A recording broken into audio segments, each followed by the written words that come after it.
70-80 సీట్లు పోటీ చేయండి, ముఖ్యమంత్రి షేరింగ్ అడగండి, నేను శరీరం దాచుకోకుండా పని చేస్తాను. 20 సీట్ల కోసం నన్ను ఎందుకు ఆహ్వానిస్తారు? ఎందుకంటే దేనికోసం సేవ చేయాలా? మీకు ముఖ్యమంత్రి ఎట్లా చెప్పండి. ఫస్ట్ మీకు ముఖ్యమంత్రి మీకు 2-3 చంద్రబాబు నాయుడు గారు పంచుకుందాం, 70-80 సీట్లు మీకు తీసుకోండి అని ఆఫర్ చేసి ఉంటే అప్పుడు చెప్పండి సార్, చేస్తారు.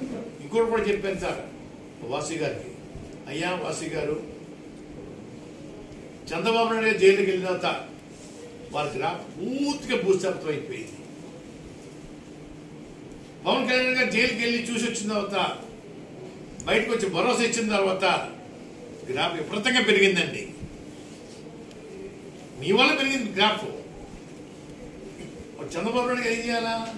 కళ్యాణ్ గారు జరిగిపోయింది, ఇతను ఆఫర్ కూడా చేసుకుందాం, ముందు మీరు 2 తీసుకోండి, తర్వాత నాకు 3 ఇవ్వండి అని అడిగి ఉండాలా వాసు గారు? అటువంటి మాట కూడా పొందడానికి మీకు అర్హత లేకుండా పోయిందే. కానీ మీరన్నా అడగాలి కదా. నేను ఏం చేస్తాను సార్, 20 మంది కోసం ఏం చేస్తాను సార్ సర్వీస్? నేను అలాగే బీజేపీ వాళ్ళు అడిగారు సార్, మిథున్ రెడ్డి వస్తున్నారు అనుకుంటే బీజేపీ నుంచి ఫోన్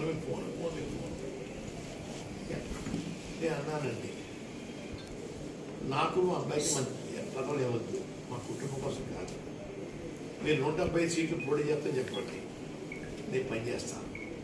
170 సీట్లకి మంచి హైప్ రావాలంటే చెప్పండి, నేను చెప్తాను. 3 ఒకటి స్టీల్ ప్లాంట్ ప్రభుత్వం ఆధీనంలో ఉంచుకుంటామని చెప్పండి. 2 ప్రత్యేక హోదా ఇవ్వండి.